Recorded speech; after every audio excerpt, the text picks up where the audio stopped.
Hello everyone, and welcome back to Everyday Husband Quotes, the channel for marriage advice, marriage entertainment, and everything else marriage. Hey guys, and welcome back to the channel. So today I want to talk about this season of Ready to Love Potomac. Now, I haven't covered much of this season, but I definitely stayed tuned until the entire season was over with. But let's talk about Dakiya, Joy, Clifton, and Paul. So in an interview with Ashley Brittany, who is going to be on this season of Love and Marriage DC with Monique Samuels, make sure y'all check out this entire interview on her page. So Ashley Brittany did this interview, and in this interview, we learned that Joy felt that Dakiya was breaking girl code by going on multiple dates with Clifton. Dakiya also says that she was not attracted to Paul, who was her final love interest on the season finale. But I don't know about you, I certainly felt after Eric self-eliminated himself, Dakiya should have did the same thing. And remember, Eric is the one who touched Dakiya inappropriately at some type of party that they were gathered together at. But in this interview, Dakiya talks about that too. And from what she is saying, it sounded like that she would have been willing to work through the issue, work through the situation with Eric, and they possibly could have fixed the damage that was done at that point. But Eric is the one who did not want to initially talk about the situation. He actually sent Dakiya a message, but Dakiya says that she reached out to him as well, and he sent her a message back that said he didn't want to talk. And so after receiving that message from Eric, Dakiya received another message from Eric that said he was ready to talk, but she said it was late at night, and we learned this information from the show. But by that time, she had already made up in her mind and was done with the situation and was pretty much telling him that we have nothing to talk about, which is unfortunate because I do feel like Eric and Dakiya would have made a great couple. And I also feel like Eric gave Dakiya some kind of spark, which was not the case with Paul. So in going back with Paul, who Dakiya says was another one of her love interests, in my opinion, I didn't really see the attraction there between Paul and Dakiya. Now, Dakiya says that she was, and let me make sure I'm saying this right, y'all, but she was contracted and obligated to be Paul's love interest until the end because so many other people had self-eliminated themselves, and they told Dakiya that she could not self-eliminate. And so at the end of the day, do I believe Dakiya? Absolutely. So y'all take a listen. Leave your thoughts in the comment section of this video. I look forward to reading them all. Thank you all so much for watching, and I will talk to you guys in the next video. Had like a connection with Eric. And then you guys had like an incident where you felt like he touched you inappropriately. Yeah. Fast forward to the reunion. He says he apologized via text that night. You said he should apologize immediately. So he's like, which one is it? You accept my apology? You don't accept my apology? Where are you guys now? So now we don't have any communication. But like I said in the reunion, his apology that night came in the middle of the night. It was like 12:30. I'm already asleep. I got work in the morning. And that apology came after his previous text that early on that said, we don't have anything to talk about. So if you tell me you don't have anything to talk about, that negates the I'm sorry that you are uncomfortable. Right. So his we don't have anything to talk about came out the blue. Like he just texted you that, or was there a conversation before? I said that we need to have a conversation about this incident. And his reply was, we don't have anything to talk about.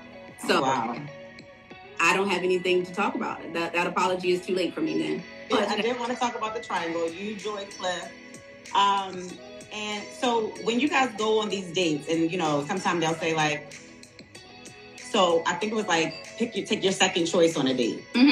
Did you know that was the date? No, they don't. Like he was taking you as his second choice on a date. No, I didn't know that. So when they're doing the dates, we don't hear the lounges for the guys or the cigar lounge, whatever. We don't hear the theme for the week. So we didn't know that was a second place or right. So you just thought that he decided he wanted another day. Yeah. So how was that rewatching it and seeing like you were a second choice date?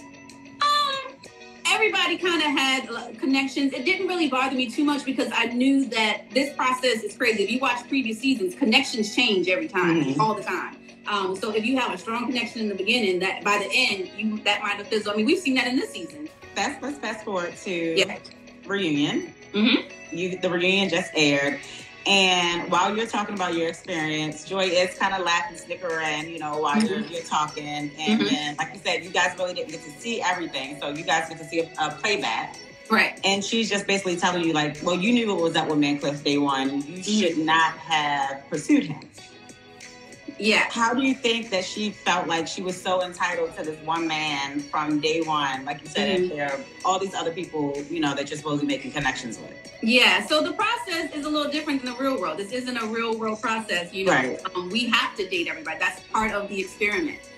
So it's there is girl code, but not really. You know what I mean? We don't owe anybody. I mean, we ended up forming great friendships. I'm good friends with most of the women on our cast. You know, we talk. I've hung out with almost all of the women at some point since filming. So as far as the ladies, who are you still friendly with? Who do you still talk to? I'm friendly with everyone, all the ladies except for Joy and Carmen. Okay. Which is understandable. Yeah. I mean, I get that. It's probably mutual on both sides. Exactly. That's fine. Like I always say, everybody is not for everybody. You don't have to get along with everybody. I feel the same exact way. Just show respect, you know? Yes. And then, but at the same time, it's like, you know, like I said, connections change all the time. Nobody is in a committed relationship until decision day. So yes, people talk about their connections in the ladies' lounge, but everybody is talking about everybody, you know. There's multiple women that are having top connections with the same guys. There's overlap, and it's weird in the real world. That just is just, you know, crazy. But in this process, you know, it's understood that, you know, the guy that you're dating is also dating somebody else, and you have to hear them talk about it, because she had to hear me talk about my dates as well. And then towards the end, you know, it was like you and Paul, and I just felt like that was super forced. You did not like this man. I liked Paul as a person. He was not for me romantically, but at that point, we were at the end of the process. To be completely transparent, we had like 3 more episodes to film, and we didn't have many people left because I already self-eliminated, and the last episode is supposed to have 3 couples, but there weren't that many people there. So we got to the point where production is like, ain't no more self-eliminations. You are contractually obligated to finish this process through, and so we finished the process through. I was still open to Paul, but at the same time, I had a heck of a journey. I had all these roller coasters between Eric and Clifton, and just still navigating a different experience, because like I said, I'm normally very private, and my dating experience is not typically as communal, if you want to say. So I was kind of just over the whole process, but we had to stick it through. So I was trying to be open and trying to see if there was a possibility with Paul, because definitely on paper we have a lot of things that line up. But at that point in my journey and where I was in the process, my heart was not open to anybody. It couldn't. And on paper it's just not enough. And I mean, I'm not trying to throw Paul under the bus. Like he would never be my kind of guy ever, from what I saw on TV. But I know things get chopped down.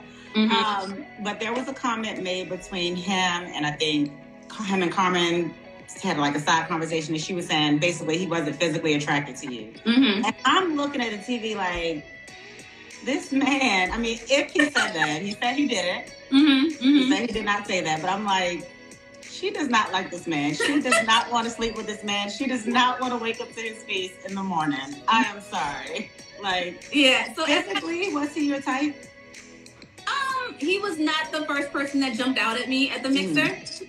But at the same time, you know, at that point, like I said, it didn't matter if he was attracted to me or not. I was already kind of checked out. So if he is, cool. If he's not, that's fine too. I wish him the best.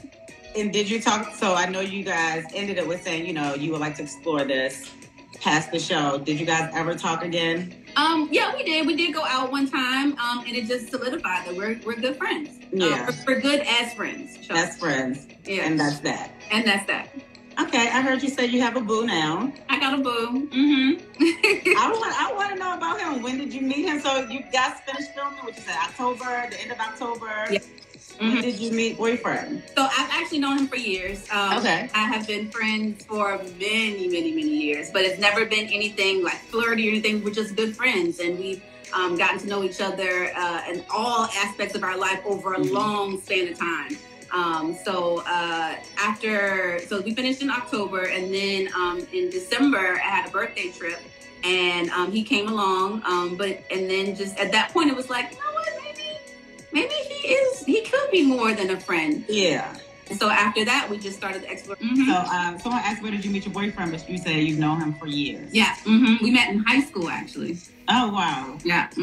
So you guys never tried to test the waters years ago? No, never did. And we always talk about that. You know, at the time, I thought he liked a certain type, and he thought that I liked a certain type, and which was probably pretty accurate. But we just developed a strong friendship, and then it was like, you don't want to risk that. You don't want to have a strong friendship. You don't want to try to, put that in jeopardy. But at a certain point, we just kept being drawn to each other. So it's like, you know what? Let's explore that.